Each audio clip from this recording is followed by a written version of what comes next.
This is a new day. This is a new day full of sound and light and expectation. This day has been waiting for you. This day has been waiting especially for you, to embrace you, to guide you.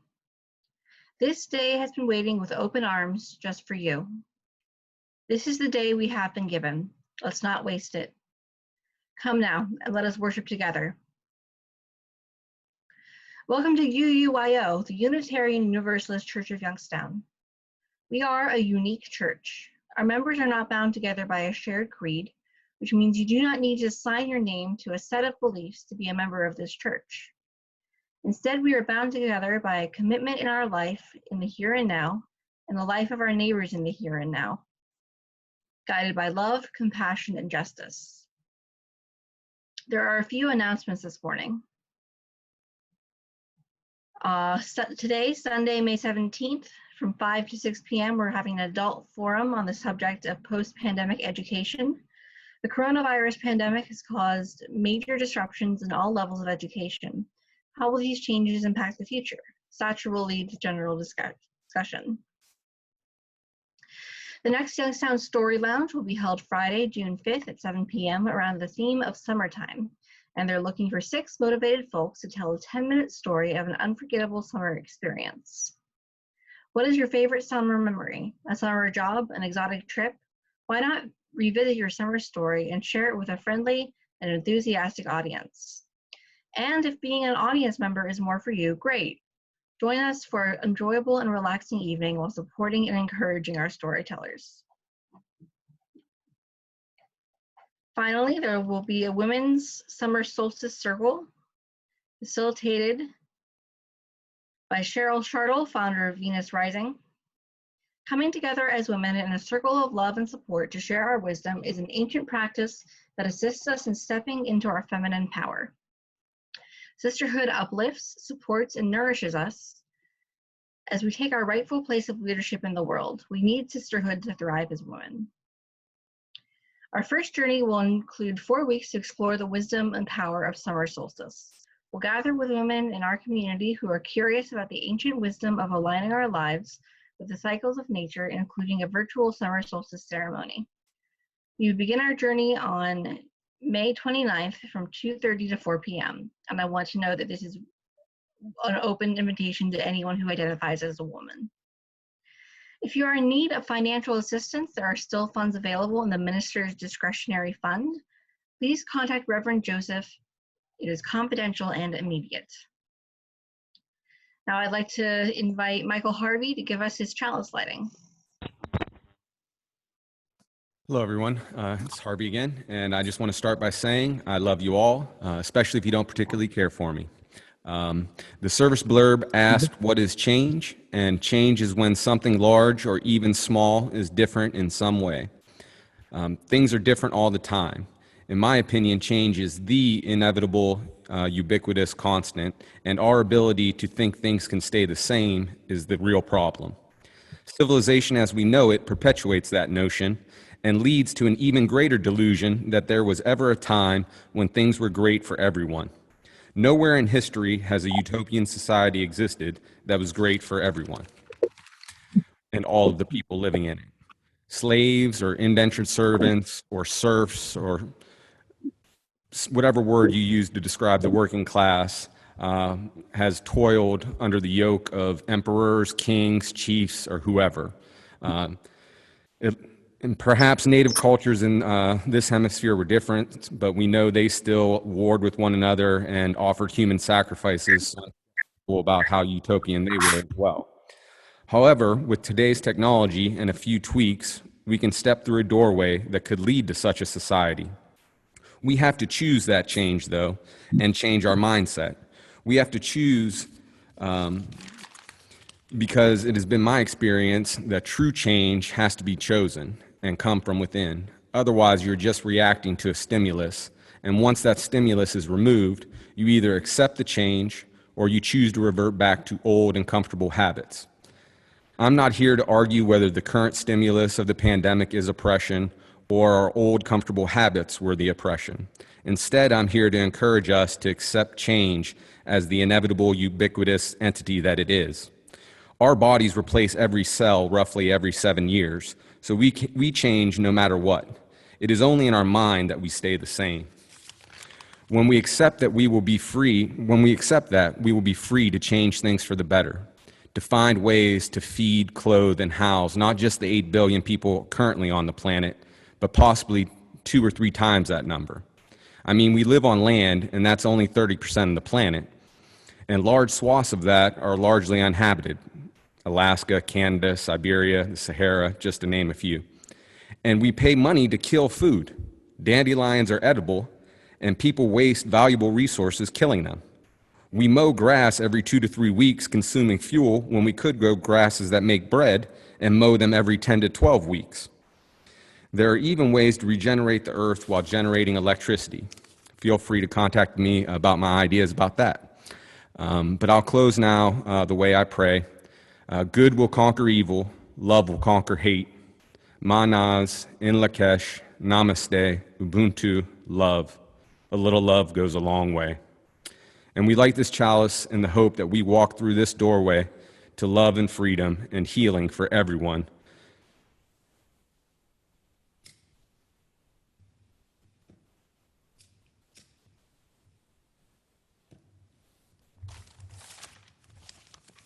Thank you, Michael. Please join me in reading the covenant located in your order of service. Love is the spirit of this church and service its law. This is our great covenant, to dwell together in peace, to seek the truth in love, and to help one another. Each month, we give to an organization that supports transformation in our community, which is at the heart of our mission. And our church's historic commitment to the well-being of our community, we give 100% of our offering to those in need. UUYO's Give Away the Plate recipient for May is Action Inc., Food Insecurities Task Force. Action is proud to be collaborating with Cultivate Cafe during these life-altering times to provide 250 hot meals per week to the vulnerable in our community. Our well-trained cafe staff are following best practice food safety precautions to provide utmost protection to the community we are serving. Gloves and face masks are being used by all personnel along with regular hand washing. Volunteers delivering meals are leaving the meals in a safe place at each home without actual contact. We are hopeful that your generosity will allow us to faithfully continue this service for weeks to come. We will now receive the offering that supports the life of Youngstown, the Mahoning Valley, and our wider world.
Please join me now for a few moments of silent meditation.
Our first reading today comes from Maya Angelou, a poem called A Brave and Startling Truth. We, this people, on a small and lonely planet, traveling through casual space, past aloof stars, across the way of indifferent suns to a destination where all signs tell us it is possible and imperative that we learn a brave and startling truth. And when we come to it, to the day of peacemaking, when we release our fingers from fists of hostility and allow the pure air to cool our palms, when we come to it, when the curtain falls on the minstrel show of hate and faces sooted with scorn are scrubbed clean, when battlefields and coliseum no longer rake our unique and particular sons and daughters up with the bruised and bloody grass to lie in identical plots in foreign soil, when the rapacious storming of the churches, the screaming racket in the temples has ceased, when the pennants are waving gaily, when the banners of the world tremble stoutly in the good, clean breeze, when we come to it, when we let the rifles fall from our shoulders and children dress their dolls in flags of truce, when landmines of death have been removed and the aged can walk into evenings of peace, when religious ritual is not perfumed by the incense of burning flesh, and childhood dreams are not kicked awake by nightmares of abuse, when we come to it, then we will confess that not the pyramids with their stones set in mysterious perfection, nor the gardens of Babylon, hanging as eternal beauty in our collective memory, not the Grand Canyon kindled into delicious color by western sunsets, nor the Danube, flowing its blue soul into Europe, not the sacred peak of Mount Fuji stretching to the rising sun, neither Father Amazon nor Mother Mississippi, who, without favor, nurture all creatures in the depths and on the shores. These are not the only wonders of the world. When we come to it, we, this people on this minuscule and kithless globe, who reach daily for the bomb, the blade, and the dagger, yet who petition in the dark for tokens of peace, we, this people on this mote of matter, in whose mouths abide cankerous words which challenge our very existence, yet out of those same mouths come songs of such exquisite sweetness that the heart falters in its labor and the body is quieted into awe. We, this people on this small and drifting planet, whose hands can strike with such abandon that in a twinkling life is sapped from the living, yet those same hands can touch with such healing, irresistible tenderness. The haughty neck is happy to bow, and the proud back is glad to bend. Out of such chaos, of such contradiction, we learn that we are neither devils nor divines when we come to it. We, this people on this wayward floating body, created on this earth, of this earth, have the power to fashion for this earth a climate where every man and every woman can live freely without sanctimonious piety, without crippling fear when we come to it. Must confess that we are possible. We are the miraculous, the true wonder of this world. That is when, and only when, we come to it.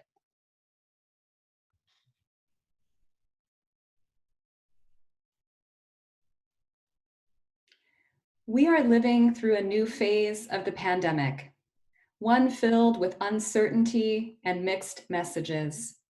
Despite armed protests and the distorted tweets and declaration from our president touting his success and his victory over the virus, fact-based evidence demonstrates we have a long, dark road ahead.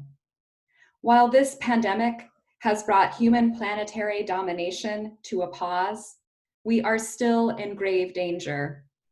We are at yet another threshold. What we manifest at this threshold has a profound impact on just about every area imaginable, on our environment, on our political system, on our educational system, on our economy, and on our very social fabric. The uncertainty of what is and what is to come is surreal and overwhelming. I feel at times as though I am trapped inside a Ray Bradbury story, or that at any moment, Rod Serling's voice is going to broadcast out of an invisible intercom. There is a fifth dimension beyond that which is known to man. That's the signpost up ahead. Your next stop, the Twilight Zone. But today, I want to stay in reality and to offer you active hope and reassurance.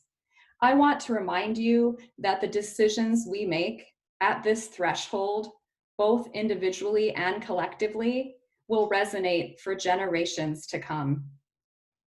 I am reminded of Viktor Frankl's words, "Between stimulus and response, there is a space.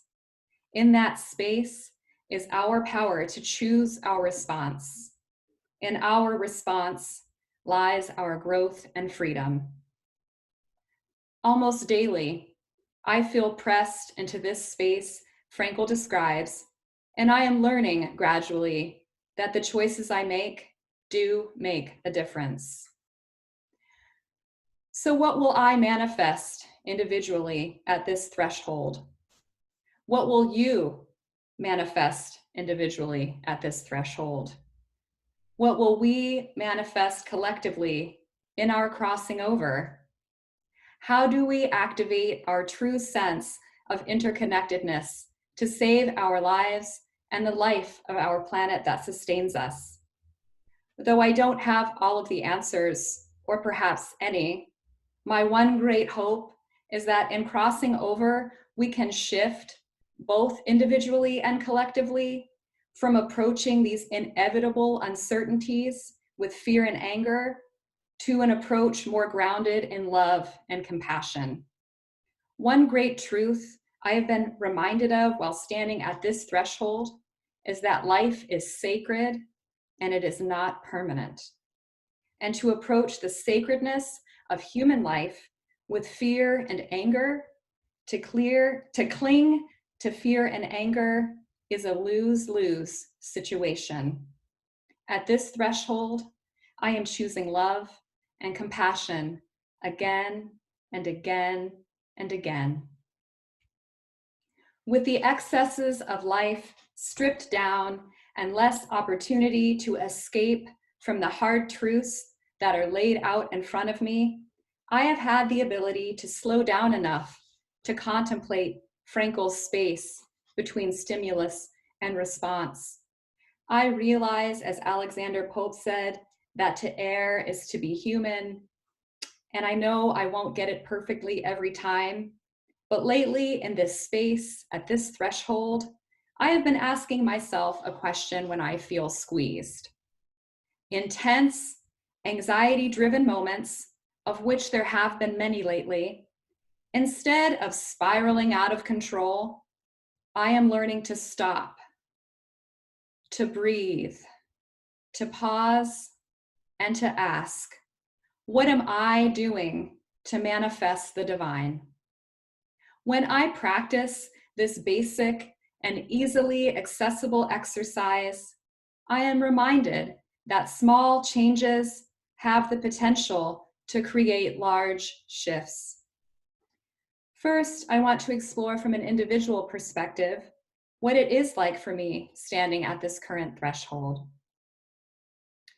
Even in the midst of this pandemic, and especially because of this pandemic, I am experiencing growth and transformation.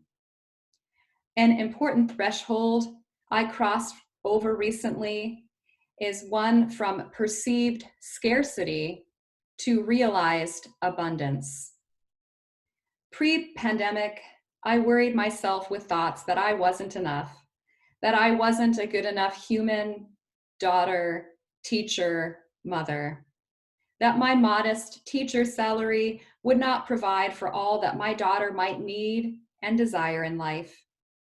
When I would get into these worrying fits, the worry that rose to the surface was the worry that my daughter would somehow lack in life because she is being raised by a single parent who is stretched beyond belief. These worries might always be there under the surface, but like I said, I'm growing. I am transforming. On a recent May morning, gray and overcast, drizzling rain, and then snow, and then rain again, Penelope and I were eating our oatmeal while wrapped in blankets. We were discussing the daily plans, which included tidying up the kitchen, taking our dog Charlene for a walk, and completing Penelope's long list of schoolwork tasks. At the mention of schoolwork, Penelope erupted into tears and fell into a heap on the floor. Giant tears bloomed in her eyes, tears which the dog quickly licked away. And at this moment, I had a brainwave. I told Penelope to pick herself up and get dressed. We're going to the park.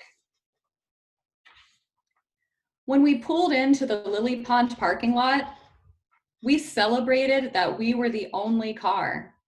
This is a rarity at such a hot spot in Mill Creek Park. Never have I ever been the only car in the lot at the Lily Pond. When we got out of the car and began walking, I quickly discovered why. It was freezing. We walked over to the tiny frog pond where Penelope was hoping to hear a chorus of frogs, or at least to see some tadpoles, and we were met by frosty silence.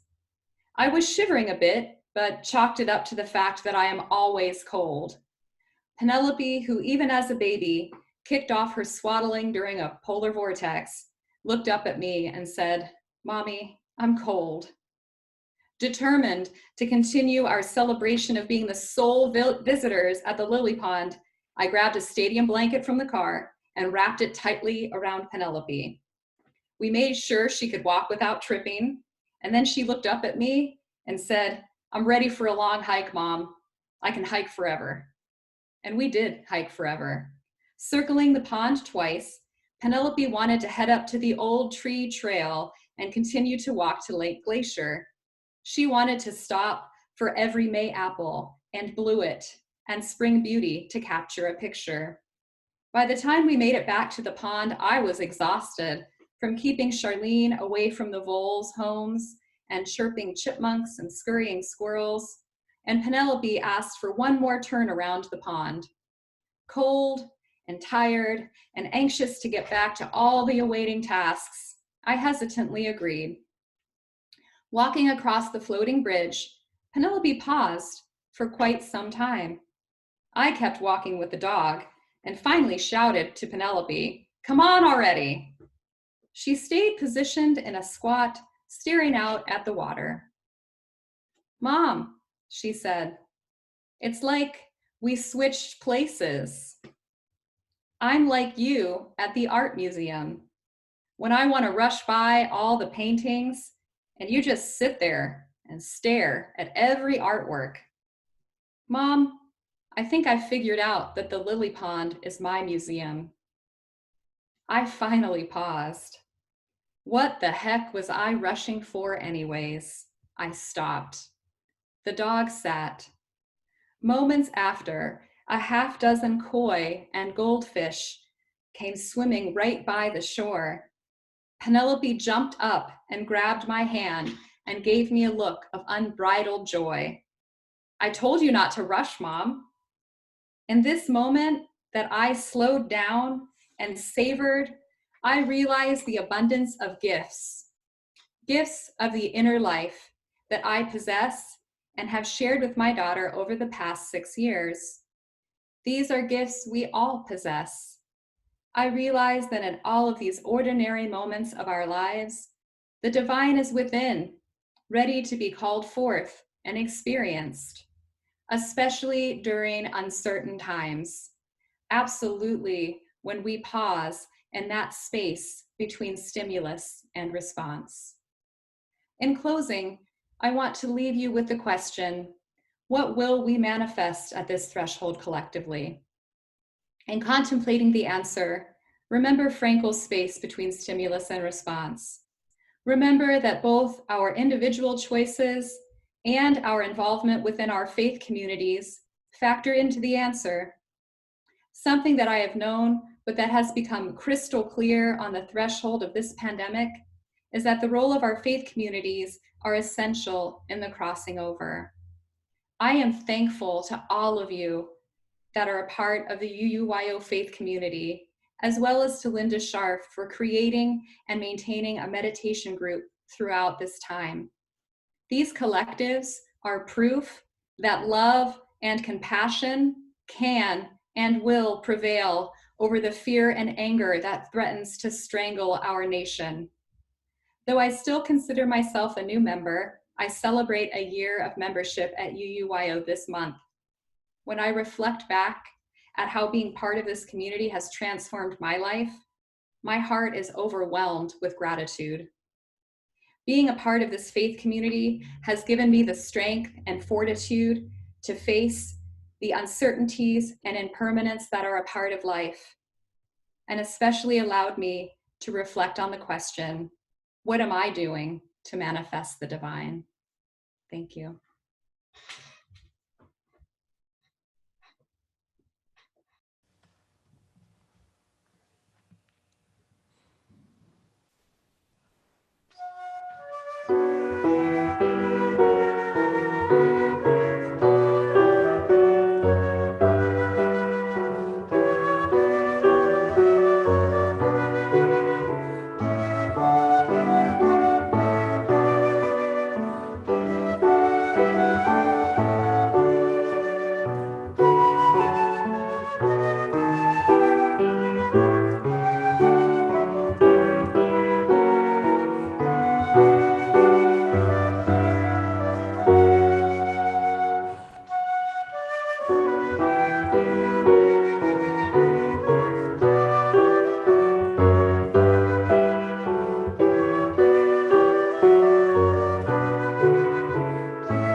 A reading entitled The Doorway from the TV show Mad Men. What are the events in life? Like, you see a door. The first time you come to it, you say, oh, what's on the other side of the door? Then you open a few doors, and then you say, I think I want to go over a bridge this time. I'm tired of doors. Finally, you go through one of these things, and you come out the other side, and you realize that's all there are, doors and windows and bridges and gates, and they all open the same way, and they all close behind you. Look, life is supposed to be a path, and you go along, and these things happen to you, and they're supposed to change your direction. But it turns out that's not true. Turns out the experiences are nothing. They're just pennies you pick up off the floor, stick in your pocket, and you're just going in a straight line to you know where.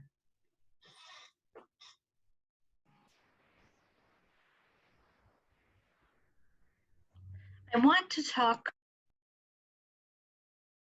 for a moment about hope is not an empty thing. Hope is not a platitude, but it can be hard to conceive of it that way. Real hope, true hope, is different from the type of rhetoric that politicians peddle. Hope is a deep and spiritual practice, not an emotion, not a revelation, not a moment, but a practice. For the reading that went along with my homily, I chose a quote from one of my favorite television dramas, a series that I consider to be as lasting, as evocative as any great work of literature. Matthew Weiner's Mad Men is at times flippant, as it follows the lives of advertising executives through the tumultuous and changing 1960s. And the character that delivers this monologue is one of the most flippant of all. Roger Sterling is known for his one-liners and quips, not his deep and reflective meditations on the nature of humanity.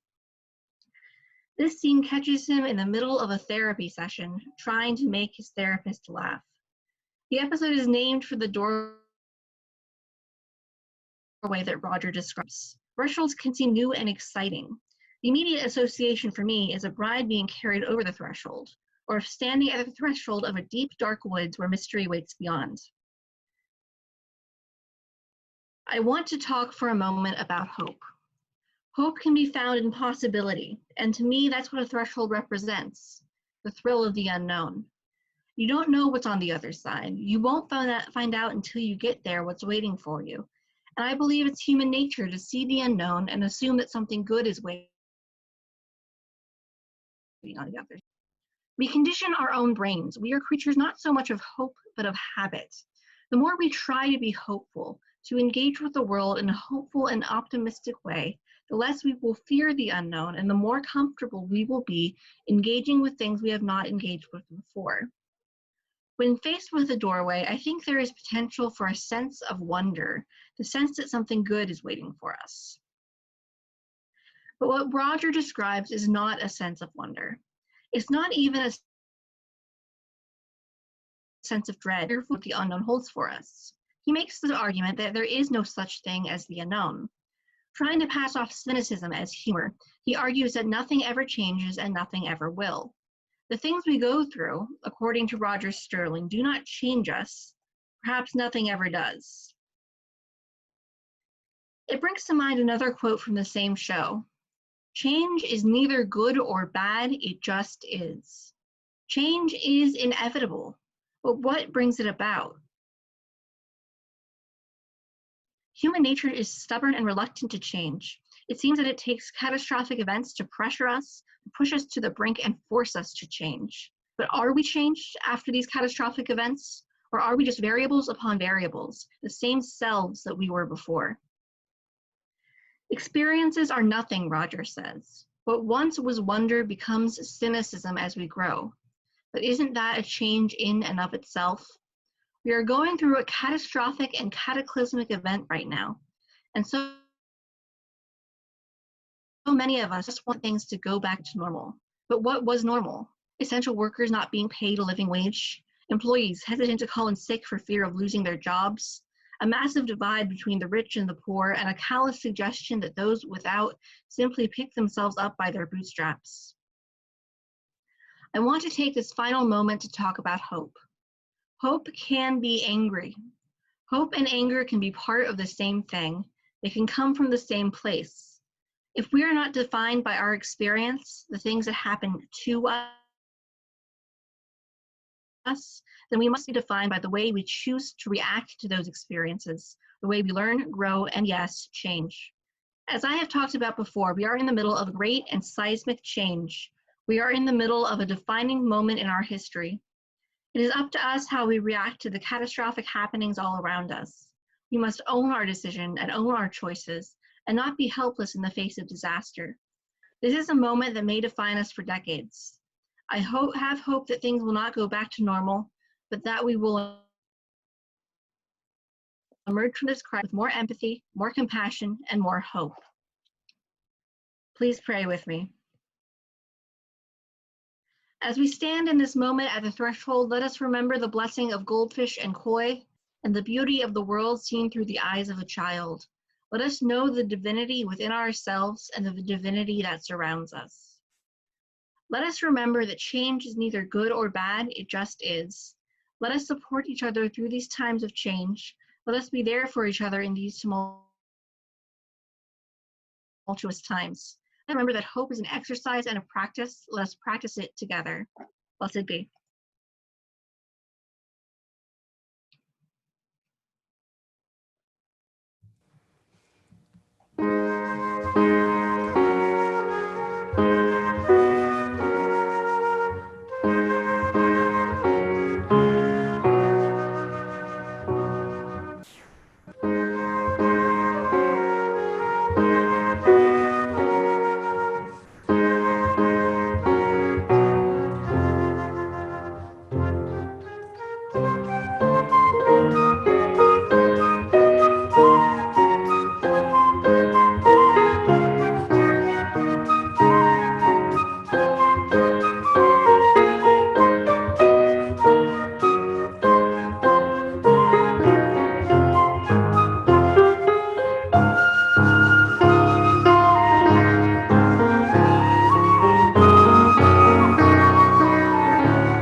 We extinguish this flame, but not the light of truth, the warmth of community, or the fire of commitment.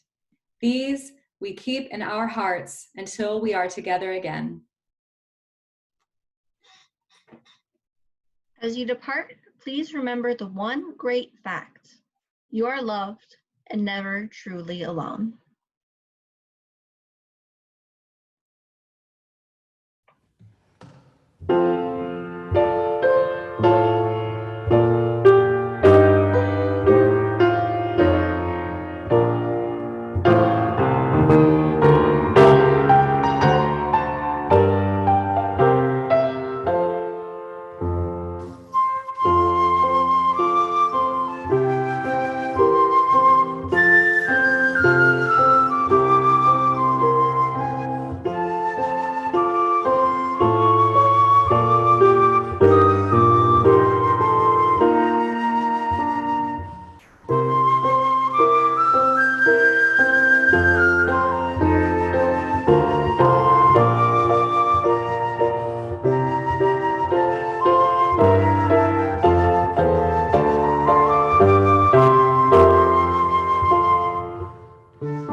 All right, everybody, so we're going to do a talk back if anyone wants to chime in. Hello? Can you guys Hello? hear us? Yes? Evan wants to say something. I like the music. Could you understand that? Can you say it Yeah. again? Yeah. That was great music, Evan. Hi. I really enjoyed your comments and your story. That was very lovely, Lindsay. Oh, thank you so much. Thank you, guys. And I hope everybody has a wonderful day. And I also liked, hearing Harvey talk about the gardens, because he's helping me out with my garden now. So I really like hearing about that. And also I love the TV show Mad Men. So it had a little bit of everything that I love today. So it's a nice combination. Thank you, everybody. Great. Thank you so much. How do we unmute? Let's see. I'm trying to get out of here. Let's see. Okay. Lindsay, I really enjoyed hearing what you had to say. It was beautiful, and I love the poem by Maya Angelou. Especially loved how you two interacted together. How you interacted, Kelsey, with responding to Lindsay, and how I really enjoyed when you two come together to do a service. It's delightful. So I'm glad I came today. It was. Felt good. Okay. Thank you very much. Bye-bye. We'll see you. Thank you. Lindsay, Jim Ray here. I was glad for your comments, especially using the insights of Viktor Frankl, who's quite an amazing person. And it's reminded me to say that the pandemic perhaps is helping us in a sense to slow down, because I think our problem in living is often the stimulus comes and the response comes pretty quickly. We don't wait for or look for the space in between to slow down, to try to properly respond to the stimulus. So I appreciate that insight that you gave us today. Thank you. I think it's all about that space. I absolutely agree. Right. Thank you, Jim Ray.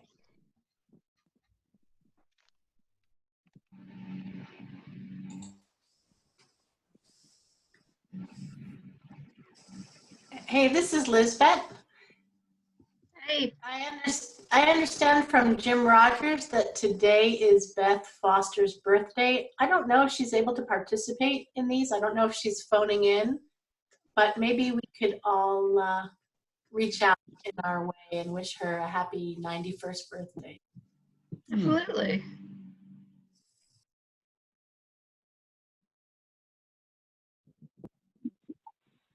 Let's sing happy birthday. Okay. Beth is listening. Happy birthday. To you. Happy Birthday to you. Happy birthday, dear Beth. Happy birthday. birthday to you. Hey, girl. That was quite a Happy stimulus birthday. response. This is Linda. I just want to say, Michael, Kelsey, Lindsay, you were magnificent. It was a beautiful service. Lovely, lovely, lovely. Well put together. Well, thank you. I encourage you to keep doing it. Thank you, Linda.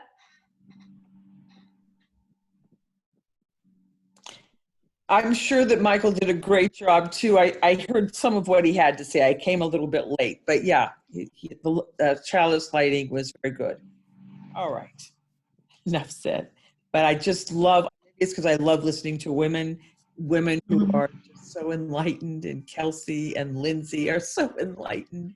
And so Thank it's you. always a joy to have a woman, conducting a class or conducting a service. For me, it is anyway. Maybe because when I was growing up, it was always the men who were up front. So maybe that's the difference. All right. Thank you. I agree. I'm leaving now. I really am. Bye-bye. That means a lot. Thank you, Diana. All right. Bye-bye.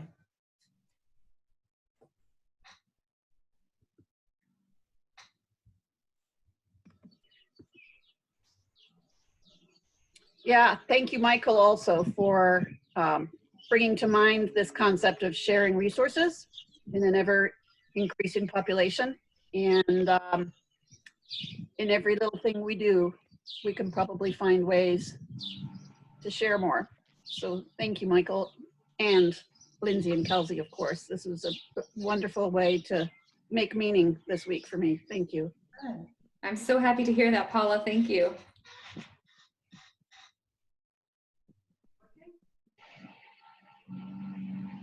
Yeah, this is Tom in New York. I just want to say thank you all for such a wonderful service. It was really, really quite moving and inspirational.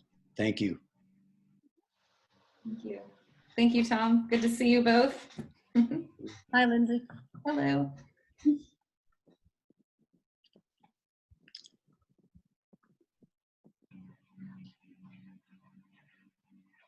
Well, I'm going to sign off before I run out of battery power.